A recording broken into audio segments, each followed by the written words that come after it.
Hi everyone! Today I'm going to be painting this vibrant hibiscus flower. Hibiscus is one of my favorite flowers, and I've always wanted to have it in my garden. Recently, we planted this variety and it blooms beautifully. Hopefully it will grow tall and strong. So let's get started. I've already transferred the outline onto watercolor paper. Since the flower is yellow, I didn't want any pencil marks to show through, so I drew the outline using a Yello Ochre watercolor pencil.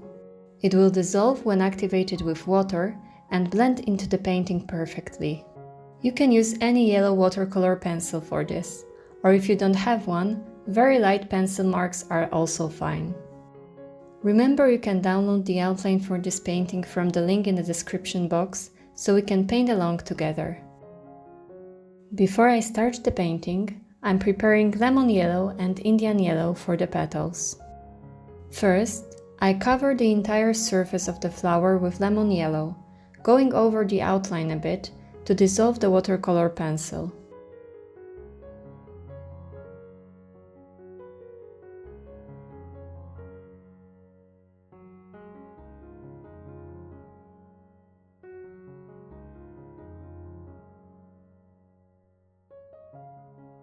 While the surface is still wet, I drop in Indian yellow near the center of the flower.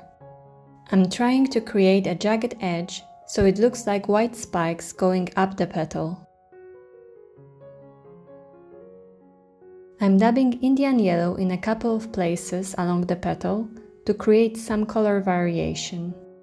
Finally, I add a bit of permanent carmine near the jagged edge. Not too much, just enough to warm this part a bit more. If I add too much paint like here, I dry my brush on paper towel and pick up some of the excess with it. I continue to paint the rest of the petals in the same way, starting with the petal that isn't touching the wet one, so I can work on it while the other dries. First, I cover the entire surface with lemon yellow, avoiding the center part that should stay white. Then, I drop in Indian yellow and carmine near the center of the flower and drag the paint to create a jagged edge.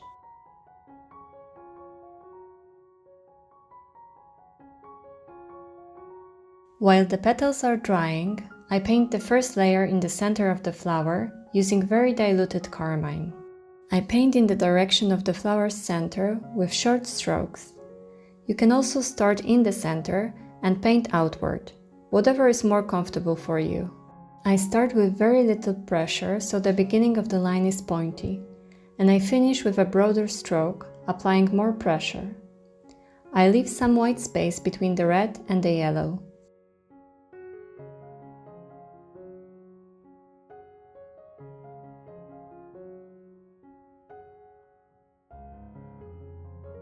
I continue working on the rest of the petals, ensuring that adjacent petals are dry before I start painting.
I switched to a smaller brush for the last petal to have more control.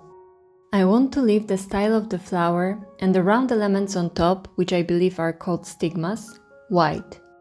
So I carefully paint around them.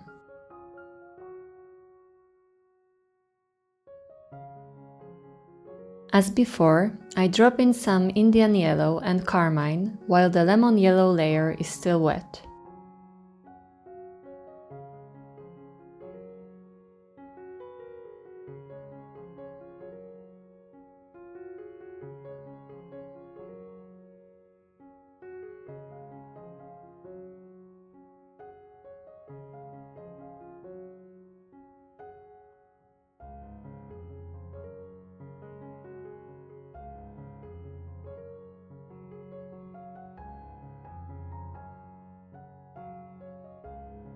Now it's time to give our flower some shape with shadows.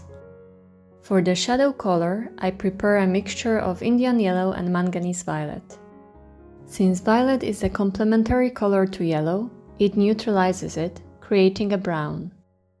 This brown looks more interesting and will look better on the flower than other browns straight from the tube. First, I paint the edges of the petal, where the petal above would cast a shadow. I make the edge of the shadow irregular with small strokes to give the petal some texture. Hibiscus flowers have many little veins and wrinkles, so I want to give the impression of that. I also soften the edge a bit with a damp, clean brush. I continue to paint little wrinkles on the flower's surface, concentrating mostly on the top edge of the flower. I use a very diluted shadow color, and I'm careful not to overdo it. It may look like I'm painting with only water, but it will make a difference when it dries. I don't want the flower to appear gray when I finish. I wiggle my brush a bit when I paint these lines, so they aren't entirely straight and look more natural. I continue to add shadows to the rest of the petals, first painting the cast shadow near the side edge of the petal. I make this shadow the darkest.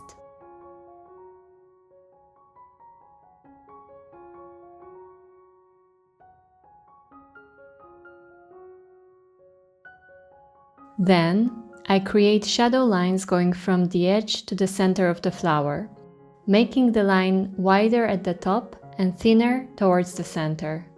I also add some wiggly lines going parallel to the top edge, so it looks like the edge is curling.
With more concentrated carmine, I add another layer of short, pointy strokes in the center of the flower. I partially cover the light red layer, leaving some lighter spaces between the darker red strokes.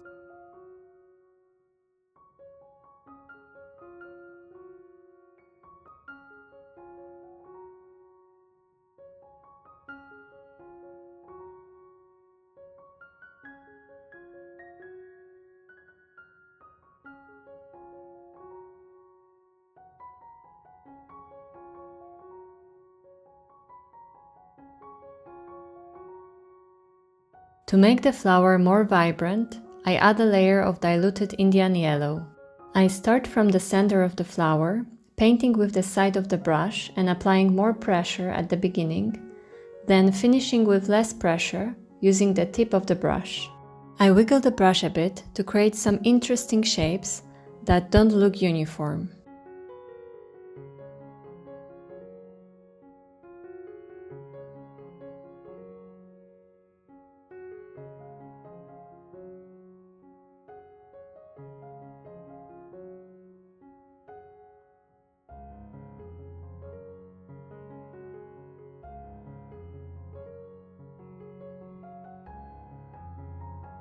Now, onto the leaves. I prepare two green shades using Sap Green and Ultramarine. One is cooler with a mix of Ultramarine and Sap Green, and the second is warmer with only Sap Green. I start by covering the entire leaf with Sap Green.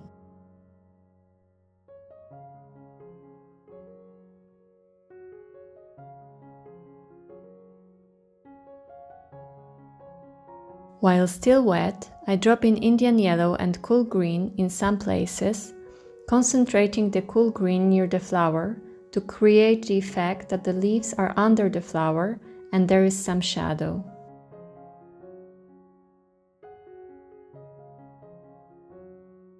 I continue with the same steps on the rest of the leaves.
With very concentrated carmine, I start to paint the base of the style of the flower.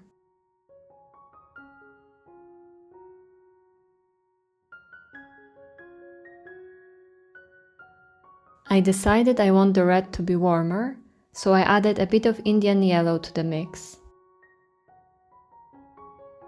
I paint the lower half of the style with red, and with a clean damp brush, I soften the transition upwards towards the tip.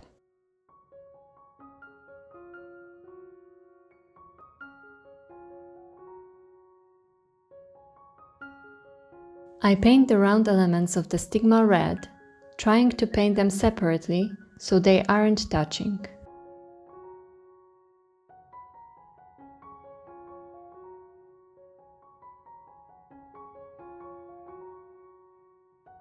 With concentrated indigo, I paint the darkest part of the flower in the center, where the petals overlap.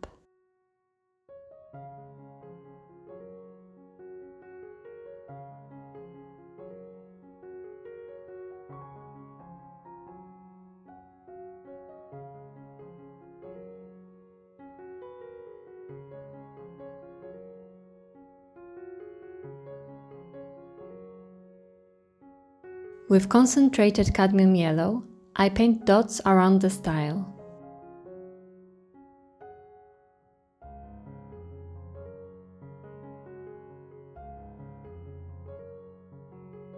While still wet, I drop in concentrated carmine to each of the dots and let the colors blend on their own.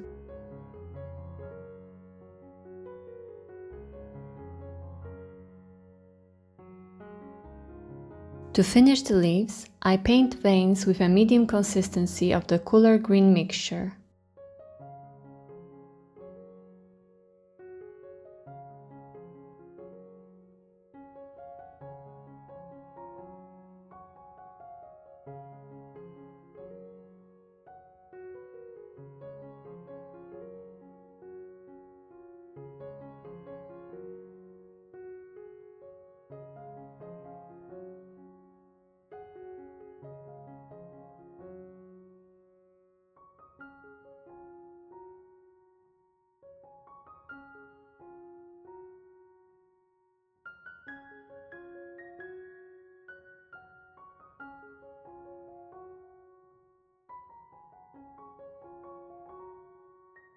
Finally, I add strokes of white with a POSCA acrylic marker, starting from the center of the flower. I make the strokes end in a sharp point by flicking the marker in short, quick motions.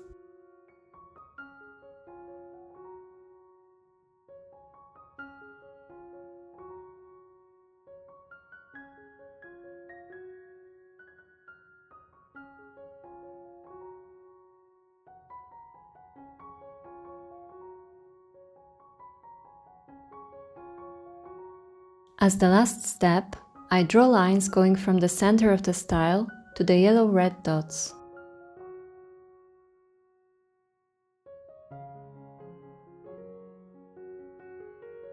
And that's it!